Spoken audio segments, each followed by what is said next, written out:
అని నేను అంటా ఉన్నా. రేవంత్ రెడ్డి గారు ఎన్నికల ముందు మొదటి సంతకం రుణమాఫీ అన్నాడు, ఒక్కటేసారి చేస్తా అన్నాడు. ఒకసారి చేసింది లేదు, విడతలు వేసిండ్రు. ఆ చేసిన కొద్ది మందికి కూడా మిత్తిలు మీద పడ్డాయి. రైతుల చేత మిత్తిలు కట్టించారు. మీరు రైతులే మిత్తిలు కట్టారు. అంటే మీరు పూర్తి స్థాయిలో రుణమాఫీ చేయలేదు. సగం మందికి కూడా రుణమాఫీ చేయలేదు. ఆ అయిన సగం మందికి కూడా ఇవాళ మిత్తిలు వడ్డీలు రైతులే కట్టుకోవాల్సి వచ్చింది.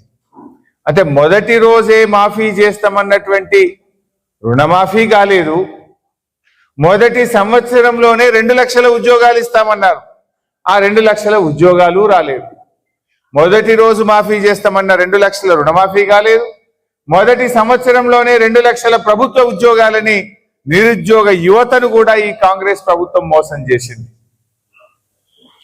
అడుగడుగున దగ, అక్కా చెల్లెళ్లకు దగ, నిరుద్యోగులకు దగ, రైతులకు దగ, మహిళలకు దగ, ఆసరా పెన్షన్దారులకు దగ.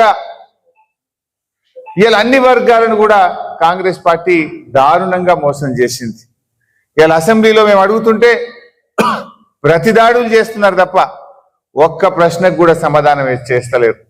లాస్ట్కి ఏమైపోయిందంటే ప్రశ్నోత్తరాల సమయాన్ని ఎత్తేసింది. అసెంబ్లీలో క్వశ్చన్ అవర్ లేదు. ఇప్పుడు ఒకటే రోజు క్వశ్చన్ అవర్ పెట్టిండ్రు. మేము అడిగే ప్రశ్నలకు సమాధానాలు లేక, సమాధానాలు చెప్పడానికి ముఖం చెల్లక ప్రశ్నోత్తరాల సమయాన్నే రద్దు చేసి పడేసిండ్రు. అసెంబ్లీలో క్వశ్చన్ అవర్ లేకుండా చేసిండ్రు. Question hour is a mandatory.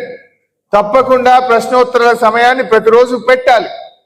కానీ ఆ ప్రశ్నలు ఎట్లున్నాయంటే వాళ్ళకి సమాధానం చెప్పే పరిస్థితి లేదు. అందువల్ల ప్రశ్నోత్తరాల సమయాన్ని ఎత్తివేసినటువంటి పరిస్థితి ఈరోజు రాష్ట్ర శాసనసభలో చూస్తా ఉన్నాం. అందుకే పిలుపునిస్తున్నాం, రైతాంగం ఎక్కడికక్కడ కాంగ్రెస్ నాయకులను నిలదీయండి. 2 లక్షల రుణమాఫీ మీద ప్రశ్నించండి. ఎందుకంటే రుణమాఫీ అయిపోయింది అంటున్నారు. మేము అడిగిన బట్టి విక్రమార్కని అడిగిన, పోదామా ఈ రాష్ట్రంలో ఏ ఊరికి పోదాం, రుణమాఫీ అయిందంటే నేను క్షమాపణ చెప్తా, మీరు సిద్ధమా అంటే నోరు మెదపడం లేదు తుమ్మల నాగేశ్వరరావు గారు. అంటే ఇలా వ్యవసాయ మంత్రి, ముఖ్యమంత్రి, ఉప ముఖ్యమంత్రి ఈ రాష్ట్రంలో రైతులకు దగా చేసిండ్రు. అదేవిధంగా రైతు బంధు, వానకాలం రైతు బంధు ఎగ్గొట్టిండ్రు. మొన్న ఎందుకు వానకాలం రైతు భరోసా ఇవ్వలేదు? పేరు మార్చిండ్రు తప్ప రైతులకైతే భరోసా లేదు. వానకాలం రైతు బంధు ఎగ్గొట్టిండ్రు. ఈ యాసంగి రైతు బంధు కూడా ఊరిచ్చి వేస్తున్నారు. కరోనా కష్టకాలంలో కూడా కేసీఆర్ రైతు బంధు వేసిండ్రు. కానీ మీరు ఇప్పుడు ఏం కరోనా లేదు, ఏమీ లేదు. ఇలా కాంట్రాక్టర్లకు బడా కాంట్రాక్టర్లకు బిల్లులు ఇస్తున్నారు. ఈ రాష్ట్రంలో 14,000 కోట్ల రూపాయలు కాంట్రాక్టర్లకు, బడా కాంట్రాక్టర్లకు బిల్లులు ఇచ్చారు. బడా కాంట్రాక్టర్లకు 14,000 కోట్లు బడా కాంట్రాక్టర్లకు ఇవ్వడానికి బిల్లులు వస్తాయి. రైతు బంధు ఇవ్వమంటే డబ్బులు ఉండయి మీకు. రిటైర్ అయిన ఉద్యోగులకు ఇవ్వమంటే డబ్బులు ఉండయి మీకు. ఇలా అంగన్వాడీ టీచర్లకు ఇవాళ 25వ తారీఖు, ఈ రోజు కూడా ఈ రాష్ట్రంలో అంగన్వాడీ టీచర్లకు జీతాలు పడలే. 1వ తారీఖే జీతాలు ఇస్తున్నామని చెప్తున్నారు. చిరు ఉద్యోగులు అంగన్వాడీ టీచర్లకు ఇవ్వాలని కూడా ఈ రాష్ట్రంలో జీతాలు పడని పరిస్థితి ఉన్నది. ఇది చాలా మోసపూరితమైన ప్రభుత్వం. కేవలం మాటలే తప్ప చేతలు లేవు. ఎక్కడ కూడా అభివృద్ధి జాడలేదు.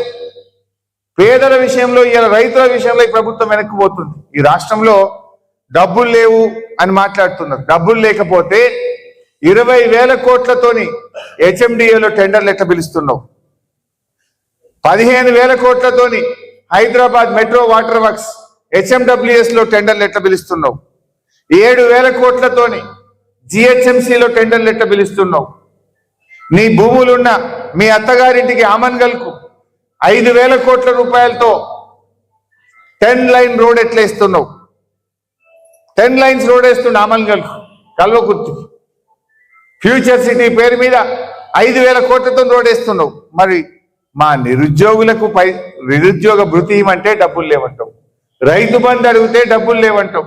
ఉద్యోగులు మా డిఏలు ఇవ్వండి, మా PRC ఇవ్వండి, రిటైర్డ్ ఉద్యోగులకు ఇవ్వమంటే డబ్బులు లేవంటావు. అంటే నీకు ఇష్టం ఉన్న వాళ్ళకి మాత్రం డబ్బులు వస్తున్నాయి.